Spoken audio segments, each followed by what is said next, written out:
I was curious to know, one of his famous quotes says that each soul is potentially divine. And what struck me was the use of the word potential.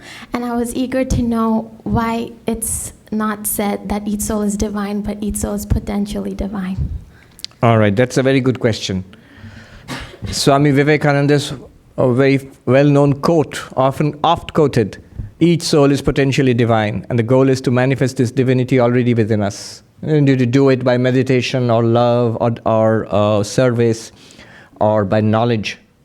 The last one was what we were trying to do this morning. But then, notice, if you go by the way of Advaita Vedanta, the way we were talking this morning, then wouldn't you say each soul is divine? Why potentially divine? If you ask Shankaracharya, each soul is divine already. Didn't we say that you're attaining that which is already attained? All it removes samsara, which was never there. So why the word potentially? One thing you must remember about Swami Vivekananda and Sri Ramakrishna is they were extraordinarily practical. Their spirituality was, no matter how high the philosophy, how abstruse the thought, was, at the end of the day, tremendously practical. What difference does it make to my life here and now? Now, it is not enough. See, the way we teach classical Advaita Vedanta, one danger could be, I know it. I have read the books, I have heard the talks, I have got so many notes. Or nowadays, everything is in the cloud. So everything is there, and I know it. I know all the arguments. I understand it. I even have a feel for the whole thing. So is your suffering in life at an end? Not quite. Mostly so, but there are little problems. I get really mad when I don't get parking, and I really don't like my boss. No.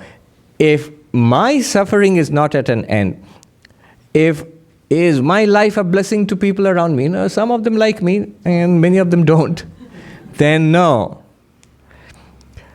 If I have not got the fruits, the results of Advaita, which is promised, then the journey is not complete yet. No matter whether what I know, what I have practiced, what I have read, understood, all that is very good, but I haven't got what I came in here for. So Sri Ramakrishna and Swami Vivekananda, they insist that religion not only must be at the level of the understanding, it must be not only at the level of the feelings, devotion, love, I feel it all within my heart, but my behavior with others. How is it possible? Heart is full of devotion and I am the most irritable, angry and annoyed and annoying person.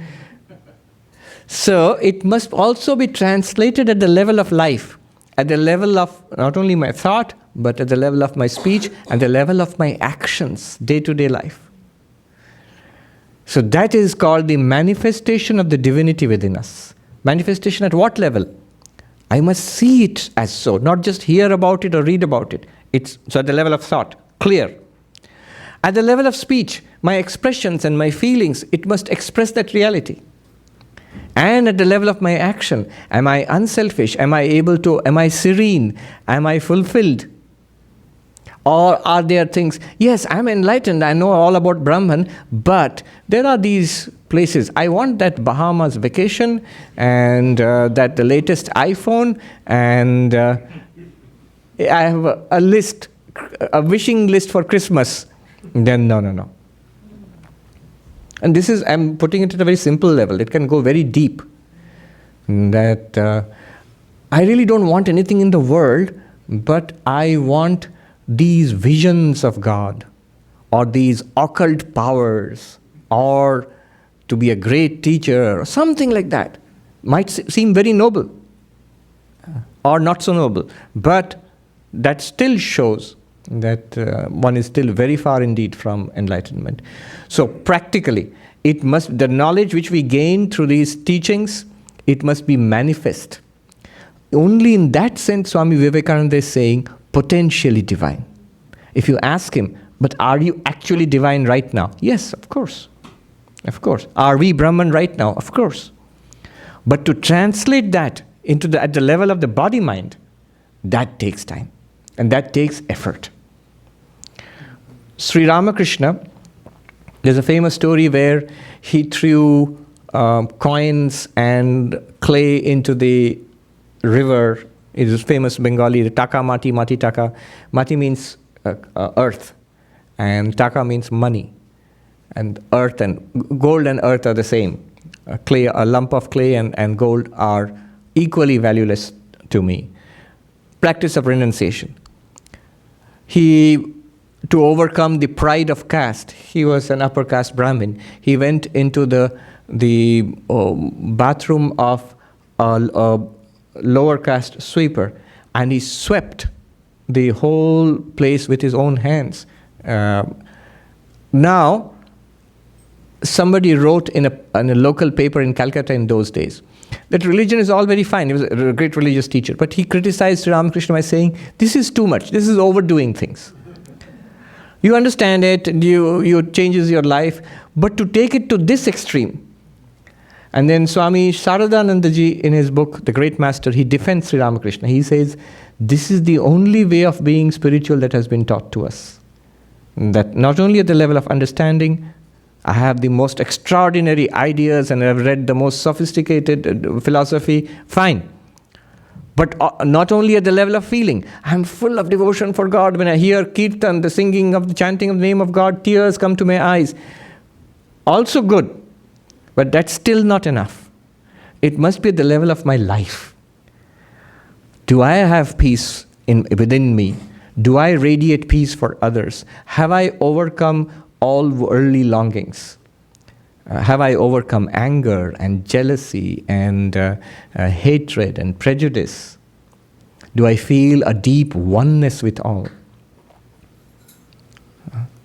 A sense of embracing the world.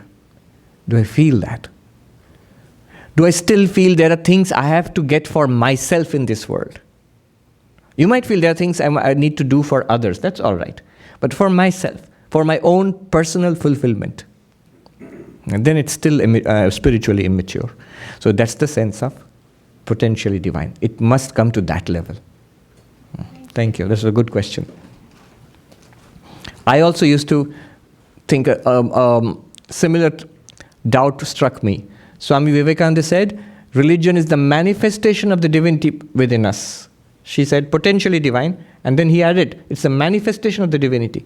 Now, I used to think, being trained in classical Vedanta, isn't it more accurate to say religion is the knowledge of the divinity within us? I will know that I am Brahman, that's what we are trying to do, that thou art. It's knowledge. You keep talking about knowledge, jnana, knowledge. But Swami Vivekananda says, not just knowledge. Of course, the original text, they're very clear about it. They mean this manifestation, definitely. But it has to be said explicitly. It has to be said explicitly.